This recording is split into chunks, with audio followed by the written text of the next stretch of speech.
11 of last season, including playoffs, Peyton has nearly as many interceptions as touchdowns, and also during that span, he ranks outside the top 20 among 32 QBs in yards per attempt, touchdown interception ratio, and Skip's favorite, total QBR. We asked you earlier on the show to go on Twitter and vote, is this the beginning of the end for Peyton? And the results are in. It's close. Wow. But 57% say yes, 42.9% say no.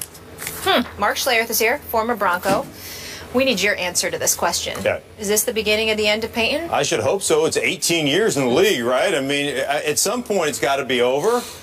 Listen, it's not. I ended up coaching over there during the course of spring training, or during the course of, obviously, of training camp. Yeah. And so Gary Kubiak asked me just to come and be an extra set of eyes, and so I spent a lot of time over there. And this is not hyperbole. Peyton's arm is not what it once was, but it was never great coming in. It was not a supremely, he was never supremely gifted. I saw him throw the ball better this training camp than I've ever seen him throw the ball in the last 3 years I've been hanging out there. That doesn't mean that, you know, he had some miracle elixir and he's fine now. He still has his issues. He still has to throw with anticipation. He's got to be an anticipatory thrower. He's got to have all those things. The real issue here with the Denver Broncos is you're basically amalgamating two separate offenses together. What Peyton Manning has done his entire career, the entirety of his career, has been from the line of scrimmage, out of shotgun, essentially orchestrating what play we're going to get into and throwing the ball, and then trying to get into Gary Kubiak's zone run system off of play action. And what you saw was what you saw was an offense that really basically acquiesced to what Peyton wanted to do. I think out of the 70-some-odd plays, over 40, almost 50 of them were out of shotgun. On a play-action offense where you run the football, you ran no play action. They threw 40 times and ran 25 times, just for the record. And by the way, you want to see what this offense is supposed to look like. Now, this is going to have to be a pride-swallowing siege from Peyton Manning, and basically he's going to have to trust in this offense. Otherwise, this is going to be an abject disaster, and it's still going to take several weeks. But what you saw in the fourth quarter, the opening drive, 10 minutes and 56 seconds, I think the first 6 or 7 plays were were from under center. He threw it a 9-yard completion, then it was run, under center. Set up the play action. You're going to have to do that as an offense, and you're going to have to be okay with that. And eventually, this thing will open up. But right now, there's a butting of the heads, and I'm sure behind closed doors, there's a few choice words being thrown around between quarterback and offensive coaching staff. But that's part of actually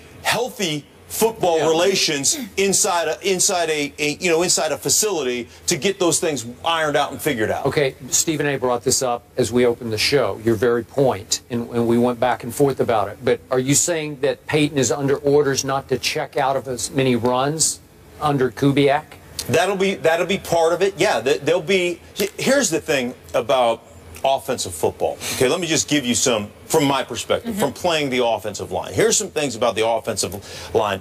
When you run an offense from the line of scrimmage like Peyton Manning has run his entire career, and you can basically check into the best possible one-on-one matchup at all times, because he is the best that's ever played, bar none, not close, at controlling things from the line of scrimmage and getting you into the right play. But just because you can do that does not mean that that's the best thing for your offense over the entirety of 4 quarters and over the entirety of a football season. Sometimes you have to relish and understand the beauty of a nasty 2-yard run where snot bubbles are flying and guys are on the ground and legs are getting cut. You've got to understand what that does to a defense, and that's really hard for a guy like Peyton Manning to say, wait a minute, I'm giving up a 2-yard run and I got one-on-one with DT on the outside that I could throw it to. Sure. And you have to be able to come to grips with that, because it's the best thing for the entire offense. For me as an offensive lineman, I understand getting into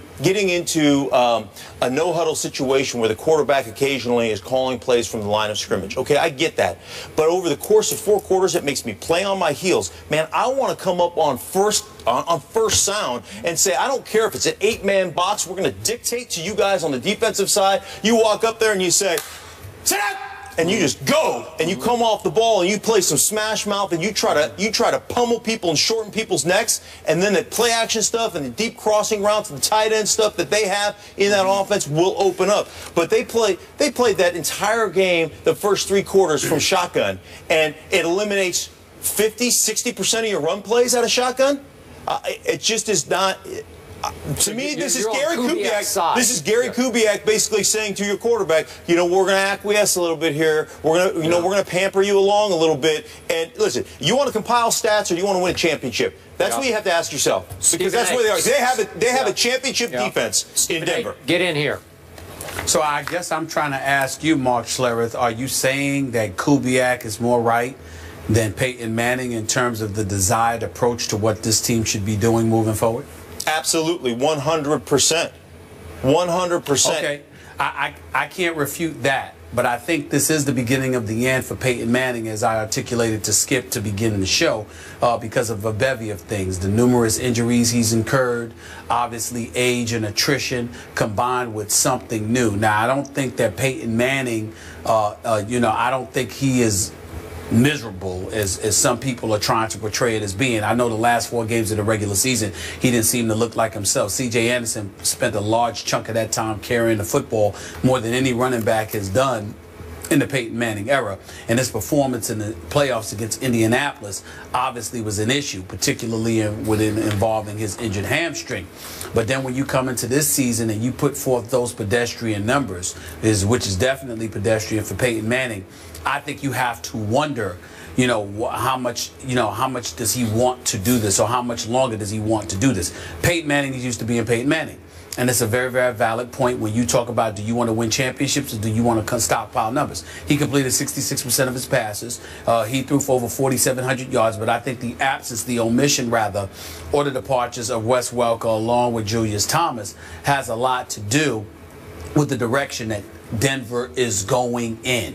I think they also are aware of the fact that Peyton Manning might not be too keen in order to do this, so they must believe that Osweiler or somebody else is ultimately better, or ready, or not better than Peyton Manning, but ready to step in and do the job the way that they want to do it. So it remains to be seen. I just believe that the handwriting's on the wall that this probably is going to be Peyton Manning's last season. But obviously, I don't know that for sure, because he's still a top 5 quarterback in the NFL. Okay, so are we saying here that you're going to bet on Gary Kubiak over Peyton Manning? Because I'm still on Peyton's side here. I'm going to bet on his track record versus Gary Kubiak's track record. And I get where you're coming from, but Peyton has been so successful for so long, and you said that some of the arm strength had returned at least during the summer.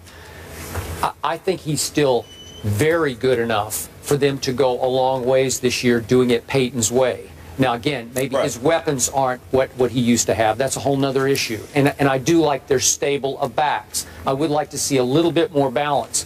But in the end, I would put the car keys in Peyton's hands before I would put them solely in Kubiak's hands. Right. And you know what would happen to you? You roll into the divisional playoffs and get waxed by a better football team that's more physical, like what always happens to Peyton Manning, except one time in his career. His fault. That's not always his fault. No, but it's the fault of the way you operate that defense when you can't, or that offense, when you can't dictate in the running game, when you can't basically line up in 3rd down and 2 and say we're going to smash it down your throat and there's nothing you can do about it. That's what needs to change. You know what? You'll compile 11-5 and 12-4 record. Put the keys in his hand. But a lot of people would take that, man. Sure, that's pretty good. Okay, well in Denver, like I played there, I lived there.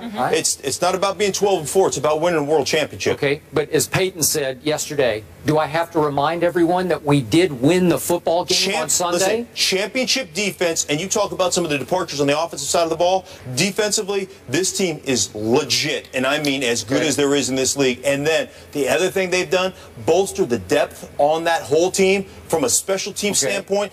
This team can flat out win with those 2/3 phases of the game. Did they not beat a very good football team, a physical football team at home on a team that has beaten them in the playoffs? And I think they gave up 173 total yards or something of that nature. Guys, great conversation. Mark, your perspective was excellent. Thank you so much. I appreciate it. My pleasure. Always good to be with you, fellas. But we do have to go to break. Ollie. Thank you. Thank you. We're not done talking about Peyton, though. He does have a game this Sunday, and it's in Kansas City. Arrowhead, a tough place to play. Oh, excuse me. Thursday. Yes. Thursday. We're going to get into that after the break, Mark. Thank you so much. You got it. Put your hands in the air if you're with me. Hold down the fort and